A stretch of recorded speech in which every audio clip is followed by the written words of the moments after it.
Assalamualaikum warahmatullahi wabarakatuh. Selamat pagi pemirsa Bagak TV Malang.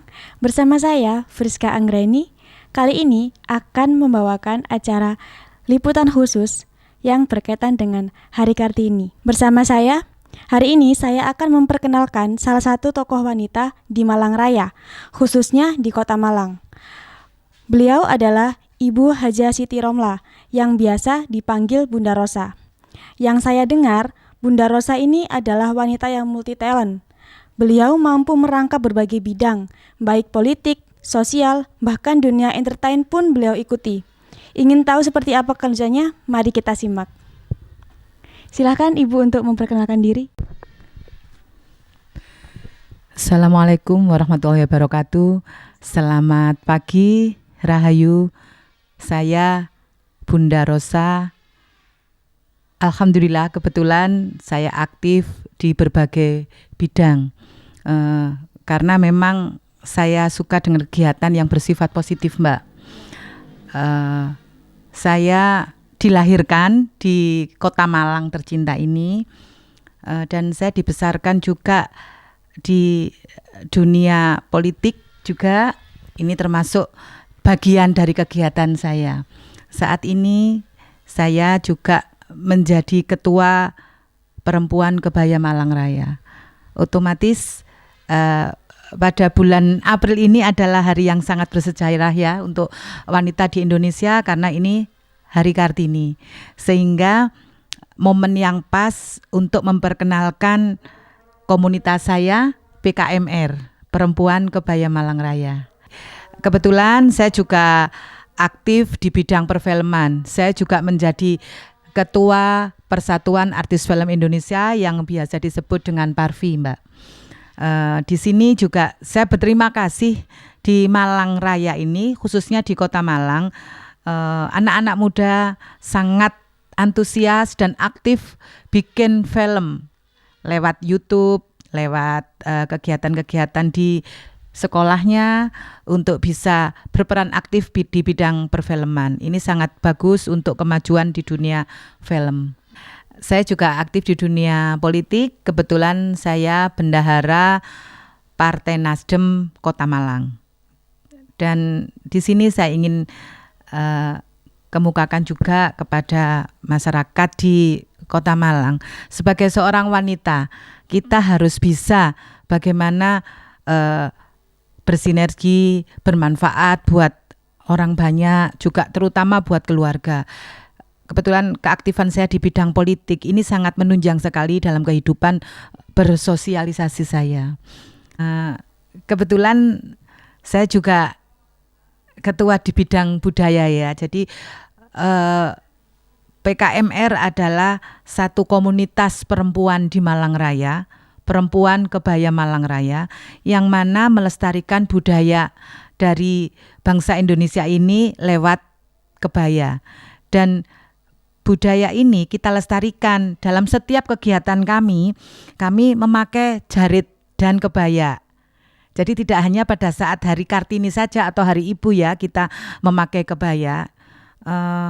Kewajiban dari membudayakan kebaya ini adalah untuk masyarakat Malang Raya, wanita khususnya, itu menjadi satu keharusan menurut saya. Paling tidak 1 minggu sekali atau 2 minggu sekali, 1 bulan sekali untuk berkebaya dan berjarit ya. Jadi tidak hanya sekarang Hari Kartini, ternyata Hari Kartini kita pakai kebaya rame-rame, tapi setelah itu kita lupa, kita memakai pakaian yang ala kebarat-baratan atau misalnya pakai celana. Seperti itu bisa mudah-mudahan kita bisa untuk menyeimbangkan paling tidak jangan lupa berkebaya, berjarit agar kita tidak lupa dengan budaya bangsa Indonesia. Saya mau tanya nih Bun, PKMR itu apa? Terus kegiatannya di PKMR itu apa saja? Terima kasih Mbak. Untuk PKMR karena ini logonya aja sudah wanita yang berkebaya, berbudaya, berkebaya. Otomatis PKMR ini adalah singkatan dari Perempuan Kebaya Malang Raya. Artinya kegiatan-kegiatan kita, program-program kita yang memberdayakan, mengajak perempuan-perempuan di Malang Raya ini untuk bisa meningkatkan kualitas dan kuantitasnya, Mbak. Jadi program-program yang sudah kami laksanakan adalah bidang sosial terutama, terus bidang ekonomi, bidang budaya dan pendidikan. Jadi kita setiap bulan kita mengadakan pertemuan rutin dan untuk mensejahterakan kehidupan dari anggota-anggota PKMR sendiri, kita juga mengadakan simpan pinjam. Nah, ini supaya tidak terjadi hal-hal yang tidak kita inginkan, Mbak. Biasanya kan kalau ibu-ibu ini kalau sudah kumpul hanya untuk misalnya seperti hanya bersenang-senang, jalan-jalan ke mall atau seperti jadi itu bukan budaya kita. Jadi kita lewat simpan pinjam ini mensejahterakan kehidupan dari anggota. Tadi juga saya dengar Bunda ikut Parvi ya, itu katanya jadi ketua Parvi. Parvi itu apa ya, Bun? Boleh dijelaskan? Parvi ini adalah Persatuan Artis Film Indonesia. Kebetulan saya dipercaya untuk menjadi ketua Parvi di Kota Malang. Otomatis Parvi adalah satu wadah untuk para seniman atau orang-orang yang bergerak di bidang perfilman, Mbak. Kalau zaman dahulu menjadi anggota Parvi ini harus orang yang aktif di dunia film sebagai aktris atau sebagai aktor.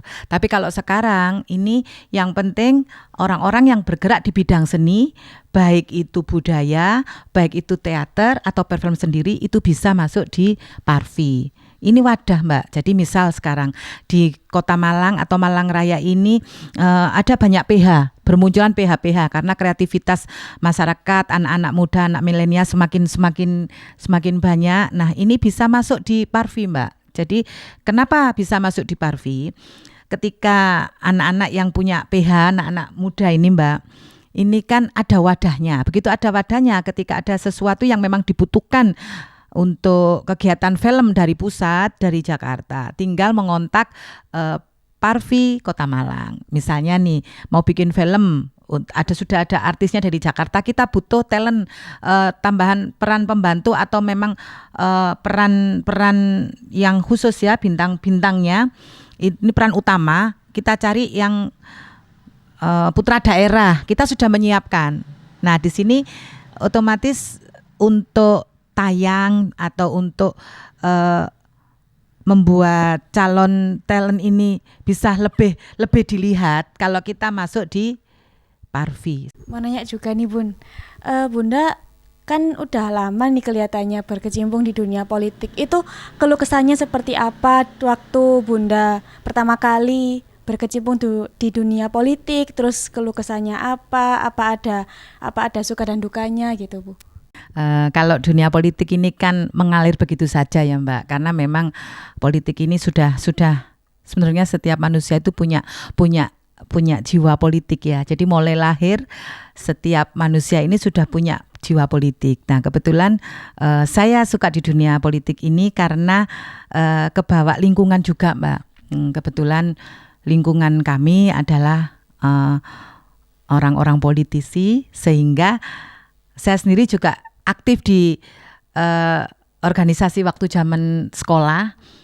Saya berpikir gini, kok enak ya. Jadi kita bisa politik ini, kalau orang mengatakan politik ini politik kejam. Kalau menurut saya malah enggak, politik itu indah. Ketika kita bisa mensinergikan apa yang kita rasakan dengan situasi yang ada saat ini.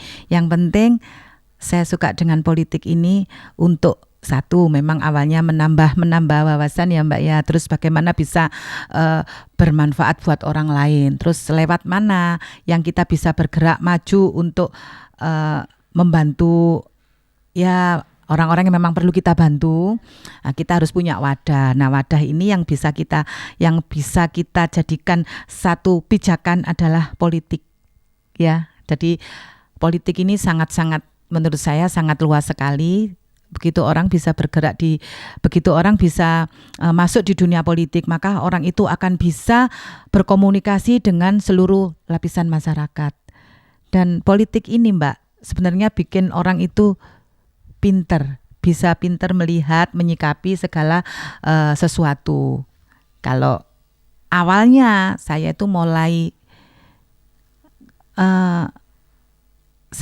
SMP. Kalau zaman dulu itu seperti ada kampanye gitu ya, Mbak. Saya mulai SMP itu sampai mencuri-curi waktu untuk bisa ikut kampanye keliling Kota Malang. Waktu itu zaman itu ada salah satu partai yang kan cuma 3 ya zaman itu. Terus setelah itu saya menikah sebagai istri seorang polisi, tentunya tidak boleh berpolitik waktu itu. Saya tidak ikut. Setelah ada beberapa tahun diperbolehkan, itu saya masuk di satu politik yang memang saat itu tidak begitu punya nama. Saya vakum lagi, terus saya aktif lagi di politik pada tahun 2003 saya sudah aktif, 2009 aktif, 2012 saya vakum dulu, 2015 masuk lagi di salah satu partai politik yang sangat punya nama di Kota Malang ya, juga di Indonesia. Ya itu tadi Partai Nasdem itu. Iya, kalau saya secara pribadi dukanya kok dibanding sukanya kok cuman 10% ya, Mbak. Saya lebih banyak sukanya karena saya menyukai, gitu aja ya. Jadi sebenarnya rasa suka duka itu karena kita tidak merasakan nyaman. Jadi kalau kita merasakan, biarkan seperti air mengalir, karena politik itu memang bisa menyesuaikan, Mbak. Bagaimana kita bisa menyesuaikan di situasi dan kondisi seperti apa. Bunda, ini kan banyak banget yang diikuti ya, mulai dari apa tadi Parvi, terus tadi budaya politik, perempuan kebaya, PKMR itu gimana sih Bunda cara mengatur waktunya, memanajemen waktunya? Kan ya pasti Bunda kan pernah merasakan capek atau itu kayak gimana biar Bunda itu tetap sehat meskipun sibuk banget gitu, Bun. Kalau masalah sibuk dan capek sangat ya, kadang-kadang saya berpikir begini, apa sih yang saya lakukan selama ini, kan gitu ya, Mbak. Tapi saya berpikir bahwa setiap langkah yang saya melangkah itu demi untuk bisa bermanfaat buat orang lain, orang banyak. Saya merasa senang, Mbak. Jadi saya tidak melihat segala sesuatunya itu secara finansial, enggak. Jadi beberapa organisasi dan komunitas terus pekerjaan yang saya jalani itu mengalir begitu saja. Kalau capek iya, tapi ya bisa-bisanya, pinter-pinternya kita memanage waktu ya. Ya alhamdulillah selama ini semua berjalan dengan baik dan insya Allah mudah-mudahan mohon doanya juga selalu sehat agar bisa tetap bisa bermanfaat buat banyak orang, Mbak. Jadi kalau apa ya, kadang orang bilang kok iso sih iki dieloi itu bukan seperti itu sebenarnya. Bukan saya meloi, bukan, tapi saya dibutuhkan. Saya suka, saya dibutuhkan, ya jalan. Jadi bukan saya diam-diam ono ngene melok, enggak. Jadi kebetulan saya di bidang ini saya paham dan saya bisa berjalan di bidang ini. Sekalian juga saya ingin menyelamatkan sesuatu yang ini harus berjalannya seperti ini loh. Ya kembali ke dunia politik tadi ya, karena kita punya sesuatu yang harus bisa ditempatkan pada tempatnya. Nah, jadi alhamdulillah selama ini masalah keluarga juga tidak bermasalah. Kebetulan waktu itu almarhum suami saya yang seorang polisi itu juga mendukung kiprah saya. Bahkan beliau pernah memberi pesan ya, bahwa jadi seorang wanita itu jangan hanya duduk di rumah diam saja. Jadi seorang wanita, muliakan wanitamu untuk mendukung segala kesejahteraan, artinya kesejahteraan dalam bidang mental untuk keluarga, untuk anak-anak kita gitu, Mbak. Apa motivasi, pesan, kesan untuk generasi milenial yang sekarang? Seperti apa, Bun?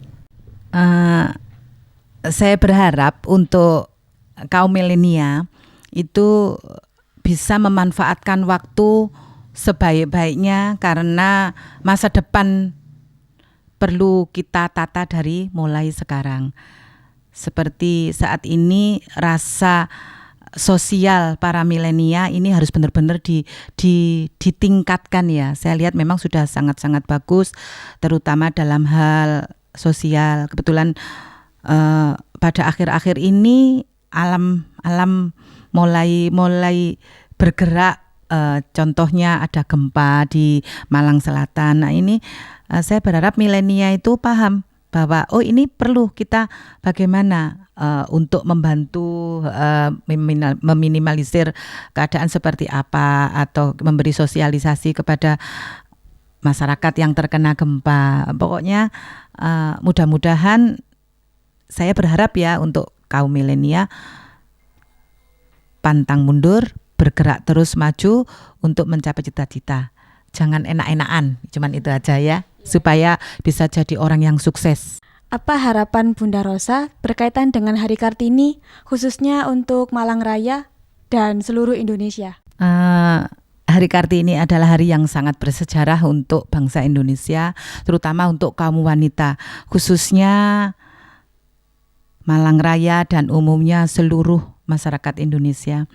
Marilah kita lestarikan budaya, etika, adab sebagai seorang wanita, sebagai perempuan yang mandiri. Itu cita-cita RA Kartini. Kita harus mampu meningkatkan derajat kemuliaan seorang wanita. Harapan saya tidak hanya hari Kartini saja, tidak hanya bulan April tanggal 21 saja, kita melestarikan budaya berkebaya.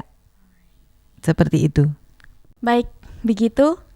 Saya Friska Anggreni bersama Bunda Rosa pamit undur diri. Semoga harapan dan kesan pesannya bermanfaat bagi kita semua, khususnya wanita-wanita di Indonesia. Saya Friska Anggreni undur diri. Wassalamualaikum warahmatullahi wabarakatuh. Selamat pagi.